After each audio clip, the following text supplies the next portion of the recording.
Hello and welcome to another Fantasy Premier League video. My name is Steve and today we're talking about captaincy for game week 7.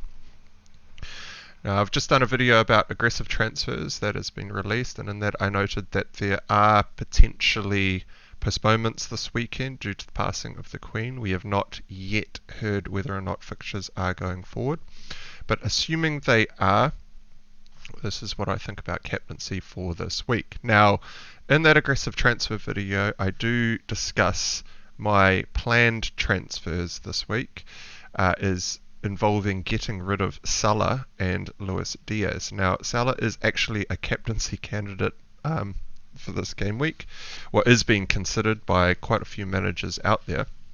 So I thought I'd start with him and the reasons why I'm actually selling him this week and why I do not think he is a great captaincy shout. If you look at Liverpool and how the team is actually performing at the moment, it is being noted by quite a few managers out there that Liverpool do not look like the Liverpool of old and what we are used to seeing.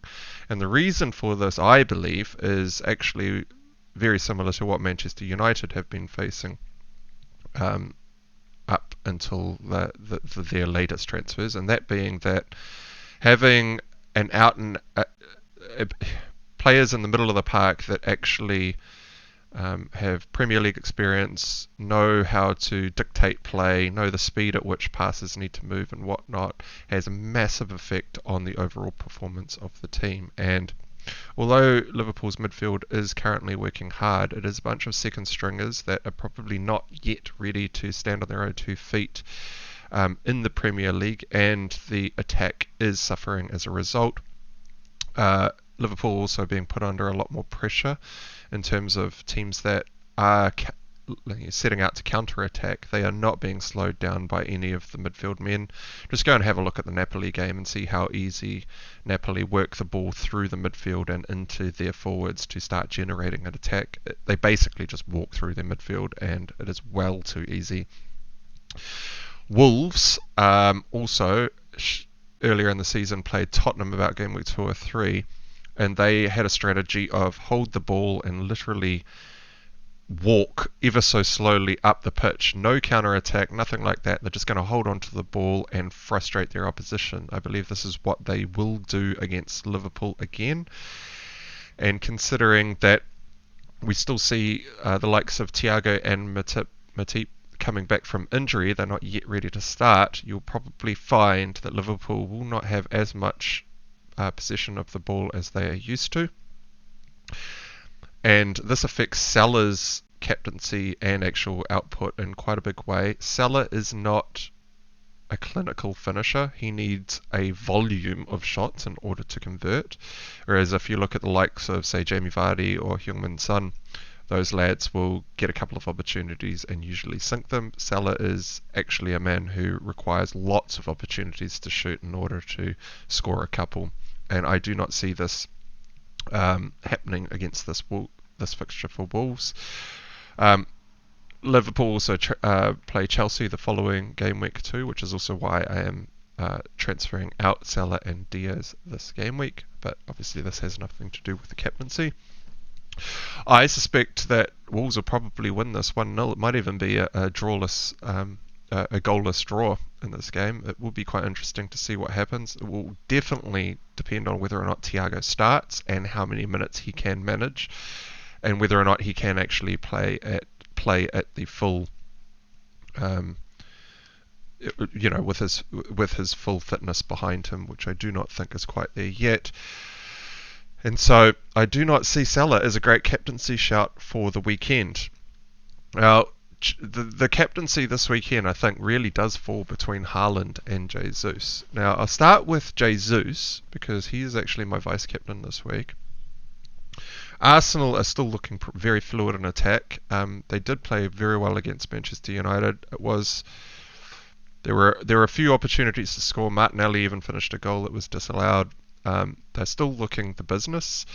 Everton have had all sorts of problems in the first 7 game weeks. They look defensively frail at the best of times, and now Jordan Pickford is injured for I think the next 4 or 5 game weeks, or 4 or 5 actual weeks in terms of just weeks in the calendar weeks. And so they will have a backup keeper in net too. And so I think Jesus probably comes away with an absolute haul here and could quite easily be the top captaincy candidate for the weekend. Now, the reason I'm going against Jesus is twofold. One is Haaland is just an absolute beast.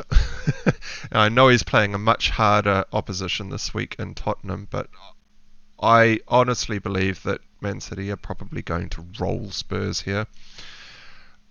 The fluidity of the attack and the amount of quality that Man City have on the pitch is phenomenal, and every single player in the Man City outfit is basically working to a system that gets the ball to Haaland's feet. And Haaland will finish these goals. Most of all of Haaland's 10 goals to date have all been tap-ins from the 6-yard box, which just goes to show exactly how effective Man City are at using a prolific number 9 that doesn't touch the ball a hell of a lot, doesn't do a hell of a lot of running either. He just stays in the centre of the park and works his magic to, get those extra yards of space, and then use those yards of space to finish the chances that he's being given. I do not see Tottenham slowing this down, and because all of the chance, or the majority of the chances, are falling to Haaland, I see Haaland scoring a couple of goals in this match. Whereas in the Arsenal fixture, although Arsenal, I think, will demolish Everton, these goals could come from all over the pitch and will not necessarily all fall at the feet of Jesus. And so that is why I am siding with Haaland over Jesus this weekend for the captaincy. The EO for Haaland will also be considerably high this weekend too. It won't be as high as last week, I do not think, because obviously the Tottenham fixture will put a lot of managers off captaining Haaland. But I still think he scores the most points this week, even though he is playing against Tottenham.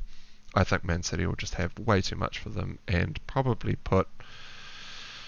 if they put 2 past Tottenham in the first 30 minutes, then it could be a 3 or 4 goal victory here. But I think it's going to end up about 1-0 Man City first half. A second goal goes in the second half. Maybe if it's early enough, then we may see a couple more goals from City, and maybe even a goal or two from Tottenham. I think Tottenham have a very good, strong shout for scoring in this game, but I just think there'll be too much ball getting to Haaland in front of goal, like literally 6 yards out, 7-8 yards out, and he is finishing them. He is finishing his opportunities. So this is a form pick versus fixtures. Obviously, if you're more of a fixtures manager, and I know there are a fair few of you out there, you will be looking at the likes of Salah and Jesus for the captaincy. But the strength of the Man City team, how well they are playing football, how well the tactics are working against each opposition that they come up against, and how much quality ball Haaland is receiving from 6, 7, 8 yards out, I don't see that changing a hell of a lot in this match, and so therefore he is earning the armband in my team this week. And that is it for the captaincy video. So if you have made it this far through the video, please do give this video a like and hit that big red subscribe button to be notified about more FPL content coming your way shortly. And until next time, I hope to catch you again soon. Cheers.